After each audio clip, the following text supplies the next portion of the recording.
दोस्तों, बिहार के एक छोटे से शहर छपरा की कलेक्ट्रेट बिल्डिंग हमेशा की तरह शोर से गूंज रही थी। कागजों की खड़खड़ाहट, लोगों की लंबी लाइन और बाबुओं की बहस। इसी भीड़ में हर रोज एक लड़का सबसे पहले पहुंचता था। नाम था सुरेश यादव। सुरेश कोई बड़ा कर्मचारी नहीं था, वो बस एक सफाई कर्मचारी था। लेकिन उसकी सबसे बड़ी पहचान थी उसकी ईमानदारी, संघर्ष भरी जिंदगी। सुरेश सुबह 5 बजे उठता, पहले मां को दवा देता, फिर साइकिल से 6 किलोमीटर चलकर ऑफिस पहुंचता।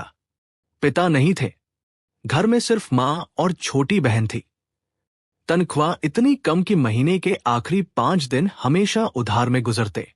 लेकिन मां हमेशा एक बात कहती, बेटा, गरीब रह लेना, पर बेईमान मत बनना। सुरेश ये बात दिल में रखता था। एक दिन सब बदल गया। उस दिन कलेक्ट्रेट में हलचल थी। नई आईएएस अफसर अदिति वर्मा की पहली विजिट थी। तेज चाल, सख्त आवाज और आंखों में ऐसा आत्मविश्वास कि सामने वाला झूठ बोल ही ना सके। वो हर विभाग देख रही थी। अचानक एक जरूरी फाइल गायब निकली। सभी कर्मचारी परेशान हो गए। तभी पीछे से आवाज आई, मैडम, ये रही फाइल। सुरेश था। उसने स्टोर रूम से फाइल निकाल कर दे दी। अदिति ने पहली बार उसे गौर से देखा।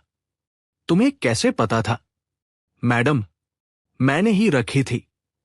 बस यहीं से कहानी ने मोड़ लिया। अचानक मिला ऑफर। शाम को ऑफिस खाली हो रहा था। अदिति ने सुरेश को रोका। एक काम है मेरे घर पर, सफाई, छोटे मोटे काम कर लोगे?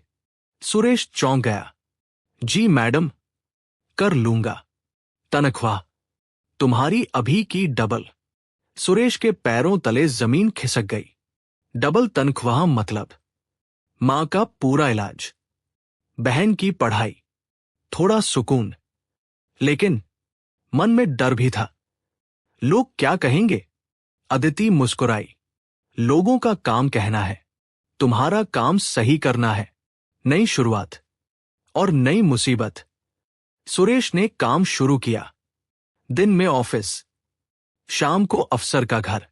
वहां भी वही ईमानदारी। अदिति कभी कभी उसे किताब पढ़ते देखती। एक दिन पूछा, पढ़ाई करोगे आगे? हालात नहीं है मैडम। अदिति बोली, हालात बदले जाते हैं, बनाए नहीं जाते। जलन शुरू। ऑफिस में बातें शुरू हो गई। देखो, सफाई वाला अब अफसर के घर काम करता है। सबसे ज्यादा जल रहा था सीनियर क्लर्क दामोदर सिंह।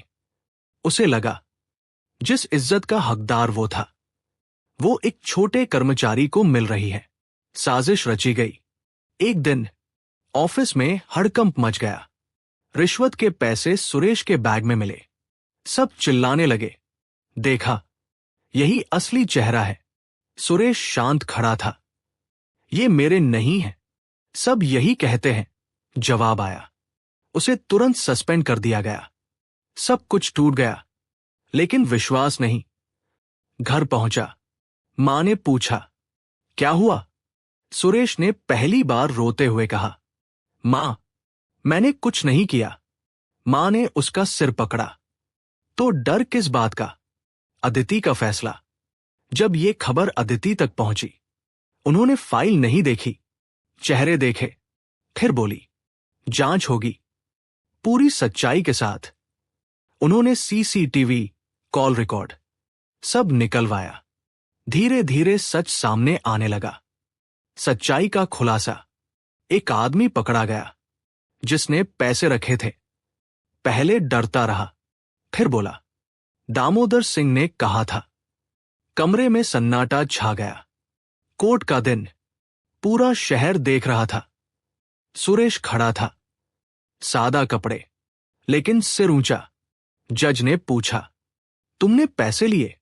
नहीं। सबूत?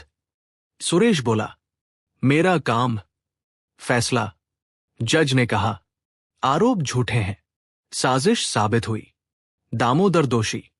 और फिर एक लाइन, ईमानदारी पद से नहीं, चरित्र से साबित होती है। नई जिंदगी। सुरेश की नौकरी वापस मिली, मुआवजा भी, लेकिन सबसे बड़ा बदलाव, लोग अब उसे सफाई वाला नहीं, ईमानदार इंसान कहने लगे। सबसे बड़ा ट्विस्ट, एक दिन अदिति ने उसे बुलाया। ये फॉर्म भरो। क्या है? सरकारी परीक्षा का। सुरेश चौंका। मैं? हां, तुम सिर्फ सफाई कर्मचारी नहीं हो, तुम में अफसर बनने की काबिलियत है। अंत जो शुरुआत बना। कुछ साल बाद उसी कलेक्ट्रेट में एक नया अधिकारी आया। नाम पुकारा गया, सुरेश यादव, बीडीओ। लोग खड़े हो गए और पीछे खड़ी एक बुजुर्ग मां चुपचाप रो रही थी। कहानी का संदेश, दोस्तों, गरीब होना कमजोरी नहीं, बेईमान होना कमजोरी है। सच धीमा होता है, लेकिन रुकता नहीं। और अगर सही इंसान साथ खड़ा हो जाए, तो किस्मत भी बदल जाती है। अगर आप सुरेश की जगह होते, क्या लड़ते या हार मान लेते? और अगर आप अदिति होते, क्या सच का साथ देते? बताइए।